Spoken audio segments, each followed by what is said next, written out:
राधे राधे दोस्तों। कैसे हैं आप सब। आज की कहानी है मेरा मायका और ससुराल एक ही घर में है।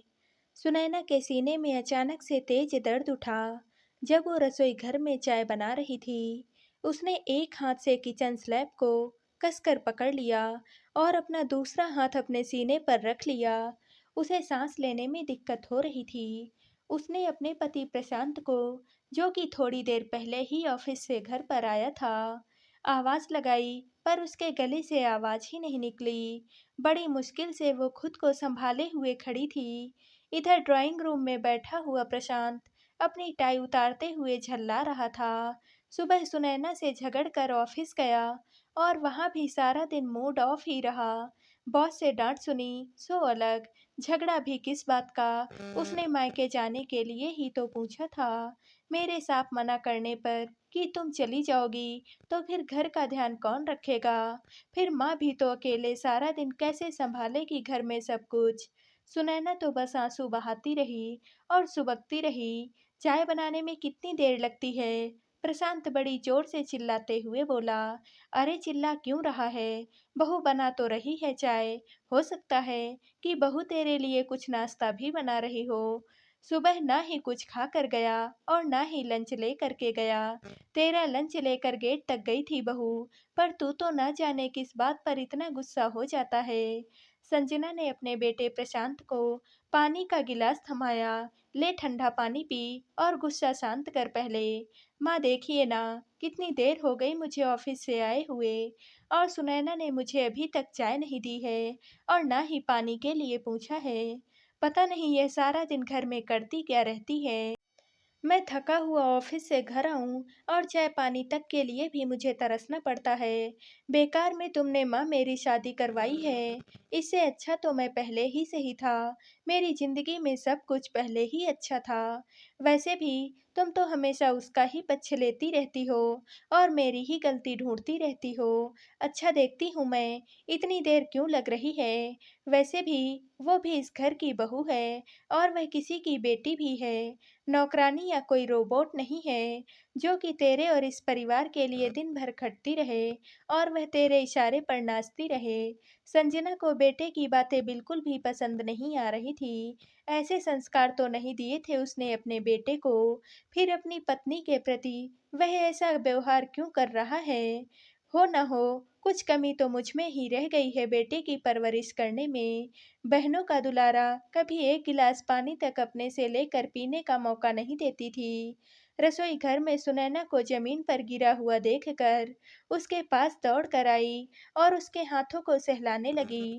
उसके चेहरे पर पानी की छींटे मारे और माथा सहलाया। सुनैना बच्ची उठ, क्या हुआ है तुझे। क्या हुआ मेरी बच्ची, उठ जा बच्ची, क्या हुआ है तुझे। संजना की आंखों से आंसू गिरकर सुनैना के चेहरे को भिगो रहे थे, पर वो तो अपनी सास की गोद में आराम से सो रही थी। संजना ने अपने बेटे को पुकारा। प्रशांत, प्रशांत, जल्दी से आ जा। प्रशांत, जल्दी से आ जाओ। बेटा सुनैना को कुछ हो गया है। अब क्या हुआ है माँ। झल्लाता हुआ प्रशांत सोफे से उठा और माँ की पुकार सुनकर रसोई घर में पहुंचा। माँ क्या हुआ है इसे, यह कोई नया ड्रामा कर रही है। आप चलो यहाँ से, नहीं पीनी है अब मुझे कोई चाय वाय। आप छोड़ दो इसे यहीं पर, घर में बिस्तर की कमी पड़ रही है। इसे जो यहाँ किचन पर आकर सो रही है। चुप कर, पहले डॉक्टर को फोन लगा। मुझे लगता है या तो इसका बीपी लो हो गया है या फिर इसे हार्ट अटैक आया है। गर्मी भी तो कितनी ज्यादा बढ़ गई है, शायद गर्मी से ही इसे चक्कर आ गया हो। कुछ भी नहीं हुआ है माँ इसे, बस काम ना करने के नए नए बहाने खोज रही है और सोच रही होगी कि यह ऐसा कोई ड्रामा करे जिससे मैं इसे तुरंत इसके मायके छोड़ आऊं। तेरा बहू से सुबह इसी बात पर झगड़ा हुआ है ना, उसी कारण से इसने सुबह से कुछ भी खाया नहीं है। समय बर्बाद मत कर, जल्दी से गाड़ी निकाल और इसे जल्दी से हॉस्पिटल लेकर चल। संजना की दो बेटियां और एक बेटा है। दोनों बेटियों की शादी के बाद बेटे प्रशांत की शादी के समय उसके मन में सिर्फ और सिर्फ यही ख्याल था कि दोनों बेटियों के ससुराल जाने के बाद बेटियों की कमी से घर के सूनेपन को एक बेटी ही मिटा सकती है और घर में रौनक बरकरार रख सकती है। इसलिए उसने मन ही मन में सोच लिया था कि वो सास नहीं, माँ के समान ही अपनी बहू का ध्यान रखेगी। वो भी तो बेटियों की माँ है। वो जैसा व्यवहार दूसरे की बेटी के साथ करेगी, ठीक वैसा ही व्यवहार उसकी भी बेटियों के साथ तो होगा। उनकी सास भी उनकी बेटियों के साथ अच्छा ही व्यवहार करेगी। अगर वह बुरा व्यवहार करेगी, तो उनकी सास उनकी बेटियों के साथ भी बुरा ही व्यवहार करेगी। भले ही उसने अपने जीवन में कितने कष्ट सहे हैं, सास और ससुराल वालों के तानों का शिकार रही हैं, पर वह अपनी बहू को बेटी की तरह ही मानेगी। प्रशांत भले गुस्से में कुछ बोल रहा था, पर वो सुनैना को प्यार भी बहुत करता है, इसीलिए तो उसे अपने से दूर कहीं जाने नहीं देना चाहता था। डॉक्टर ने बताया कि सुनैना प्रेग्नेंट है। कई बार महिलाओं को गर्भधारण के बाद इस तरह की समस्या आ जाती है। यह खबर सुनकर जहां प्रशांत के पैर जमीन पर नहीं पड़ रहे थे, वहीं संजना घर में फिर से इतने सालों बाद किलकारी गूंजेगी, सोचकर ही रोमांचित हो रही थी। सुनैना को जब होश आया और उसने अपनी सास को अपने माथे पर हाथ फेरते हुए देखा, तो उसके मन से आवाज आई कि तू तो बहुत ही भाग्यशाली है, जो कि तुझे संजना जैसी सास मिली। संजना ने सुनैना की माँ को फोन पर यह खुशखबरी देते हुए कहा, समधन जी, आप लंबा प्रोग्राम बना कर आइएगा।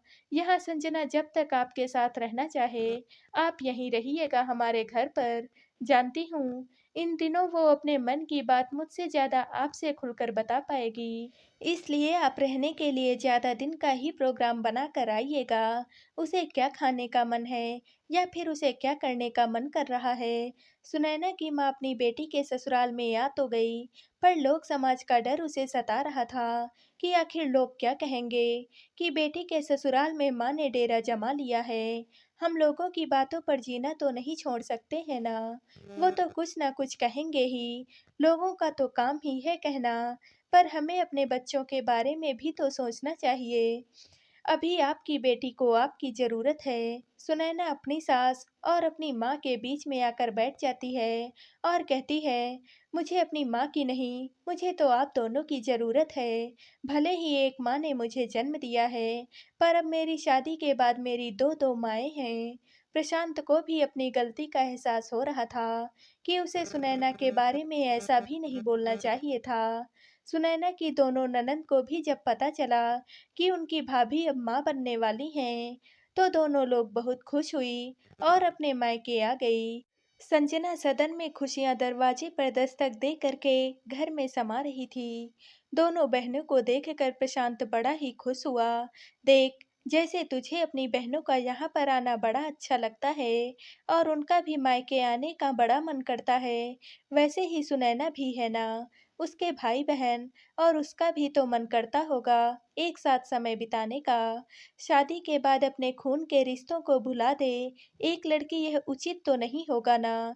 प्रशांत ने अपने कान पकड़कर उठक बैठक करते हुए कहा, अब समझ गया मैं। अब कभी नहीं सुनैना से झगड़ा करूंगा जब भी वो मायके जाने के लिए बोलेगी। जी, मेरा मायका और ससुराल दोनों जब एक ही घर में हैं, तो फिर मुझे कहीं भी जाने की कोई भी ज़रूरत नहीं है। कुछ महीनों के बाद सुनैना ने जुड़वा बच्चों को जन्म दिया। उसमें से एक बेटा और एक बेटी थी। मैं भी बेटियों की माँ बन गई। सुनैना ने जब अपनी दोनों माँओं से कहा, तब सामने खड़ी दोनों ननंद हंसकर बोली, बेटियां नहीं, एक बेटी और एक बेटा है। ध्यान से देखो भाभी। हाँ, तो बेटे की शादी के बाद एक और बेटी आएगी ही ना, तो बन गई ना बेटियों की माँ। सब खिलखिलाकर हंस उठे। सच यही सोच अगर सब रखें, तो ससुराल में लड़कियों को मायके की कमी कभी भी नहीं अखरेगी। तो दोस्तों, आप सबको ये कहानी कैसी लगी, कमेंट करके ज़रूर बताइएगा और वीडियो को लाइक व शेयर कीजिएगा। दोस्तों, अगर आप इस चैनल पर नए हैं और अब तक आपने हमारा चैनल सब्सक्राइब नहीं किया है, तो प्लीज़ और कहानियों से जुड़ने के लिए हमारे चैनल को सब्सक्राइब कर लीजिएगा। कल मिलते हैं एक और नई कहानी के साथ। आप सभी का बहुत बहुत धन्यवाद।